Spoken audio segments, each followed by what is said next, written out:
It's with our fantasy that we first meet the unknown, right? Well, look, say you're going out with a new person. It's like, what do? You project a fantasy on them. And then you fall in love with the fantasy. And aren't you stupid? Because you're going to find out that the match between your damn fantasy and the actual person is tenuous at best. And so Jung would call that a projection of either the anima or the animus. You know, the anima is what a man projects onto a woman he finds desirable. It's like, oh, she's the perfect woman. It's like, well, how do you know that? You've like seen her for 4 seconds, you know, but it grips you. And the same thing happens in the opposite direction. And it's an action of instinct, you know, it's like you fall in love with the image. But interestingly enough, what you do in a relationship that works is that you actually, I think that what you see, it's a rough approximation, when you project the ideal and fall in love with it, you see what could be. It could be that, but it's going to take you a hell of a lot of work, because like you got no shortage of flaws and the other person has no shortage of flaws, and so you're bringing your flaws together, and that's going to produce a lot of friction, and you're going to have to engage in a lot of dialogue before you approach that level of perfection again. But maybe you can do it, and then you get to live happily ever after. Well, wouldn't that be nice? Well, so the unconscious meets the unknown, and it meets it with imagination and fantasy and dream and art. That's how you take, see, you don't just go from what you don't know to fully articulated knowledge in one bloody leap. You can't do that. You have to extend pseudopods of fantasy and imagination into the unknown. That's kind of what theorizing is like, right? Even scientifically, you know, you don't know something scientifically, you generate a theory. Well, it's an imaginative representation that your unconscious is helping you generate. And so you meet the unknown with fantasy. That's what the unconscious is for. From the psychoanalytic perspective, that's what dreams do. And you can see why. You dream about the future. You know, it's like, well, what's the future going to be like? Well, you have a little imaginative story going on, and it's like, you don't really create it. It's sort of, you watch it unfold. You know, maybe you can tweak it here and there, but it sort of comes to you from wherever the hell things like that come from. You know, the unconscious, that's the psychoanalytic answer. It's not really much of an answer, because it's more like a representation of a place that we don't understand. But that's where creativity comes from. And I mean, some people are really creative right down to the bloody core. So in my clinical practice, I often see people who are high in openness because they're attracted to me because they watch my lectures. And you have to kind of be high in openness to like my lectures. So because, well, you do, because they go everywhere, you know, and they're not necessarily very orderly.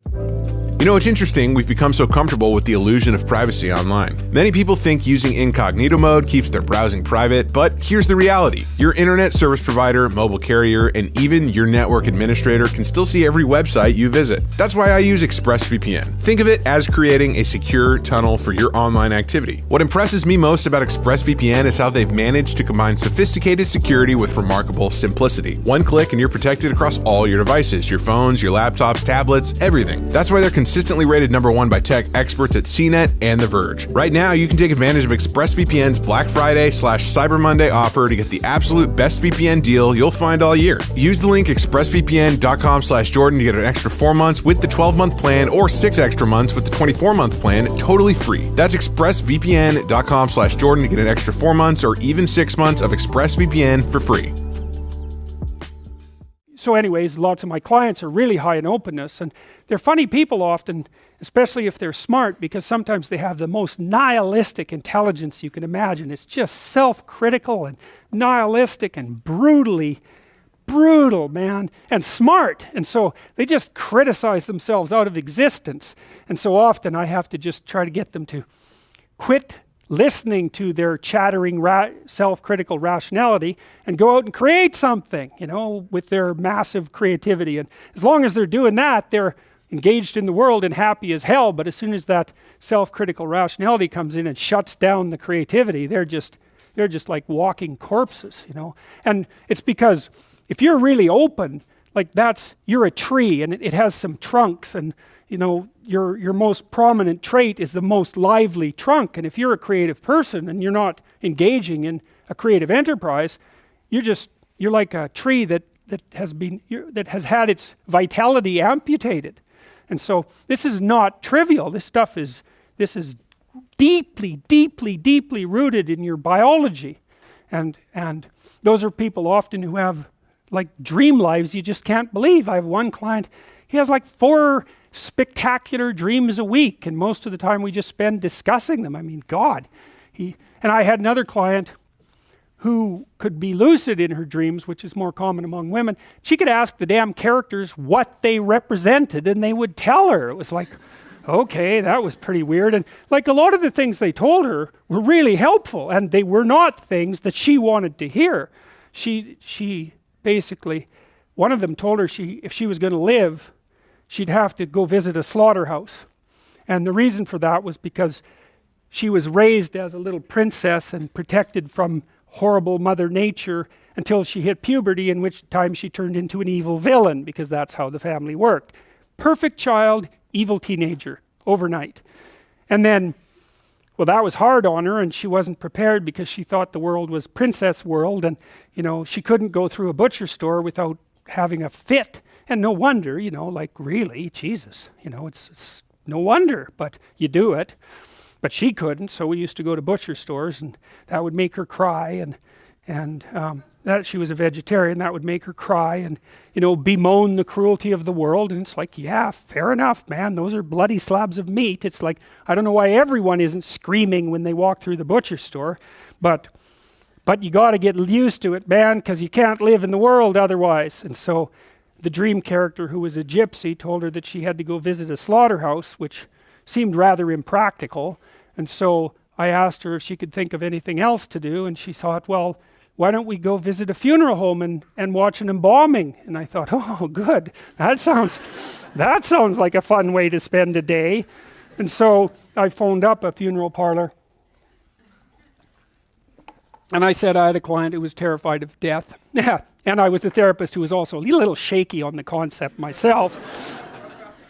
And so they had no problem with that. They deal with death all the time, which is really something to think about, right? A human being can actually have an occupation where they do nothing but deal with death, and they don't go stark raving mad. It's like, what the hell's up with that? It's like working in a palliative care ward where your clients that you know have a relationship, all they're going to do is die this week, next week, the week after. People do that. It's like, those people are tough, man. They're tough. So anyways, we went and watched this embalming, which was, I have a rather high level of disgust sensitivity, so it was a little on the rough side for me. But she sat there, and first while she was not, we were outside this little room, she was not looking at that, man, no way. Then she'd kind of go like this, and you know, that was pretty good. And then she'd go like this, and then she'd go like this, and then she watched it. And then she asked if she could go in, and she put on a glove and she touched the body, and she didn't have a fit, she didn't have a panic attack, and so she walked away from there learning that there was a hell of a lot more to her than she thought there was, and that she could see things that she didn't think she could see and live.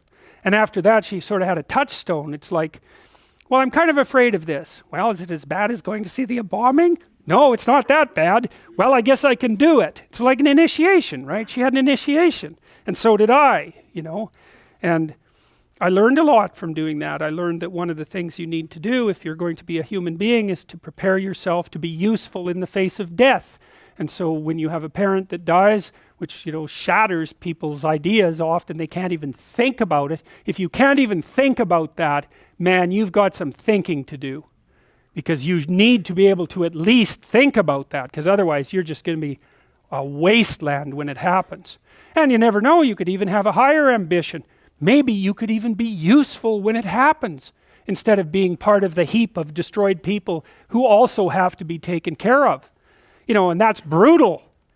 You have to be brutal to be useful in the aftermath of your parents' death. You know, you don't get to crumble and fall apart, and no, you have every reason to.